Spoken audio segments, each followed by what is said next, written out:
Hello students, moving on to the next concept, multi-threaded programming, chapter 11 from the textbook. So we are in the fourth module. Let's see the basics of multi-threaded programming. See, Java provides a built-in support for multi-threaded programming. Concept of simultaneous execution or parallel execution, which is simulated or which is illustrated with the help of multi-threaded concept. So Java supports for that. A multi-threaded program contains two or more parts that can run concurrently. That is what parallel execution or simultaneous execution is. Two or more program can run concurrently or parallelly. Each part of such program is called as a thread. Please try to understand each part of the program which are getting executed concurrently or parallelly. So each part is called as a thread, and each thread defines a separate path of execution. Of course, thread A or path A, which is independent from path B, so both of them are getting executed or are being executed simultaneously, okay, or parallelly at a same interval. Thus, multi-threading is a specialized form of multitasking. Of course, the meaning of multitasking, handling multiple tasks, right? Multi-threaded programming is also a special part or special type of multitasking, we can say. You are almost certainly acquainted with multitasking because it is supported. Sorry. Yeah, because it is supported by virtually all modern operating systems. However, there are two distinct types of multitasking available. One is process based multitasking, other one is the thread based. So thread based we are going to discuss here. Process based multitasking, a process is in essence a program that is executing. Process is nothing but a part of a program, or you can say it as a program.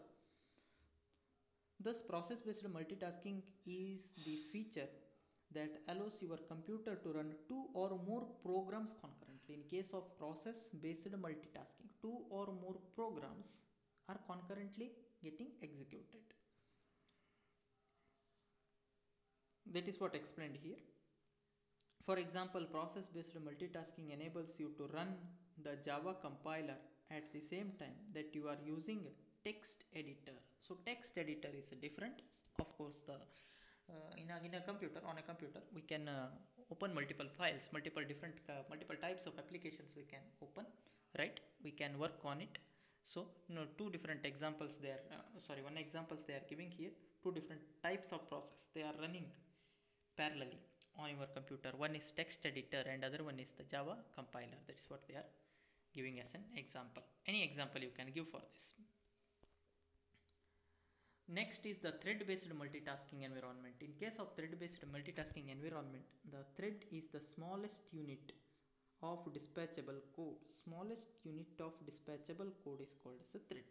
This means that single program can perform two or more tasks simultaneously. Only one program, but it is performing two tasks simultaneously, where each task is the smallest dispatchable code, okay, a part of the program. We call it as a thread, or we identify it with a thread. This means that a single program can perform two or more tasks simultaneously. For instance, a text editor can format text at the same time that it is printing, as long as these two actions are being performed by two separate threads. Thus, process based multitasking deals with the big picture, and thread based multitasking handles the details. So what they are saying for thread based multitasking is the same text editor we are we are considering the operation printing the text, and simultaneously you are going to format the text. For example, you want to make some letters or some string as a bold. Parallelly you can change second page contents, you are changing, where at the same time the first page printing is completed, it will go for the next page, right? The updated one will be considered. Let us see the Java thread model then. The Java runtime system depends on the threads for many things, and all the class libraries are designed with multi-threading in mind. Please try to understand Java runtime system or Java environment JDK that depends on the on threads for many things, and all the class libraries, the class hierarchy, they are designed with multi-threading in by keeping the multi-threading concept in mind. In fact, Java uses threads to enable the entire environment to be synchronous, updated one. This helps reduce inefficiency by preventing the waste of CPU cycle, wasting of CPU cycle in the sense, CPU is capable of handling. It is capable of doing multiple tasks at a time. You have to use it appropriately, right? Recall your computer organization concepts earlier. We have discussed about multitasking, right? Fifth module of our computer organization in the previous semester. Recall them. And I think even in the operating system you are studying about these things, threads, right? Isn't it? With respect to multiple or multitasking environment of operating system, right? Of course, Java supports for them. The value of a multi-threaded environment is best understood in a contrast to its counterpart. Single-threaded systems use an approach called as event loop with polling. Single-threaded. So based on it can be based on priority or first come first serve, whatever. In this model, a single thread of control runs in an infinite loop, polling a single event queue at a time, one event to be handled. That's it. Okay, polling a single event queue to decide what to do next. That's it. It can be based on priority, or it can be based on shortest job, or it can be based on first come first serve, right? You know the queue structure. Different kinds of jobs or events, they will halt in the queue one after the other. They will be dispatched for action, for handling the events, right? But please keep in mind, in case of event loop or for polling process, single threaded environment, only one job can be handled at a time. After completion of one, we can go for the other.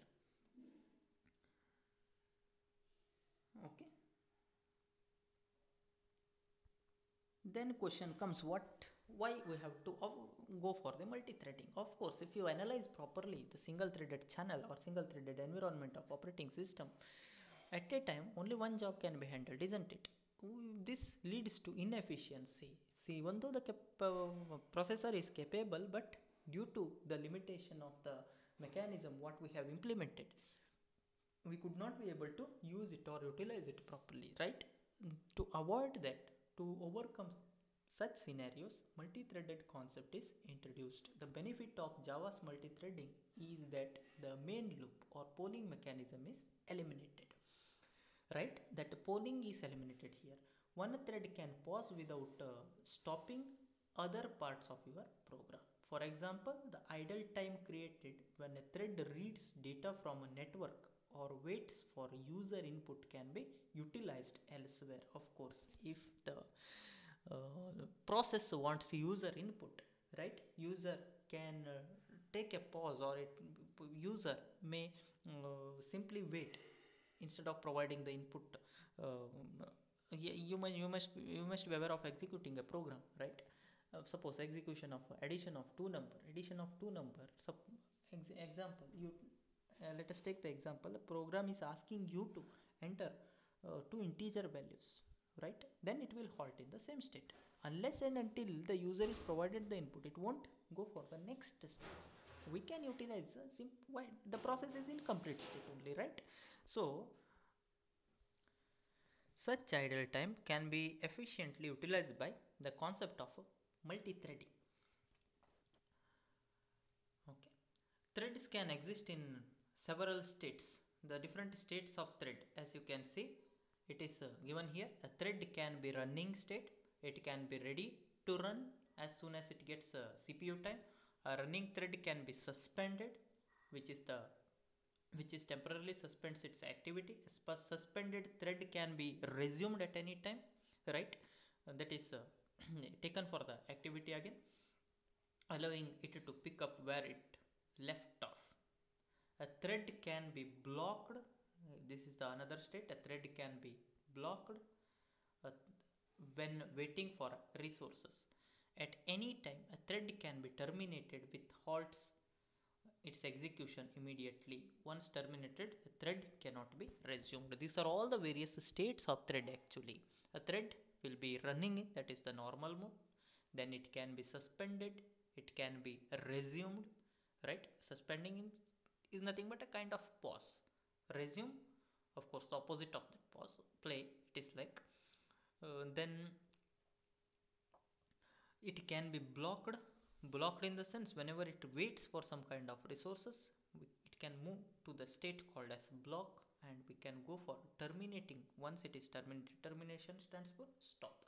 Once it is terminated, you cannot once the thread is terminated, we cannot resume the operation since it is completed, I mean stopped, right? These are one of the very important topic from this module.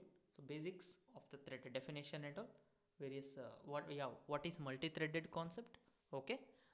Process based as well as thread based multitasking system or multitasking environment, those things you have to understand carefully. Please make a note of it. uh, One of the very important concept, very important question from this module. Let's continue our discussion in the next video. Thank you for watching.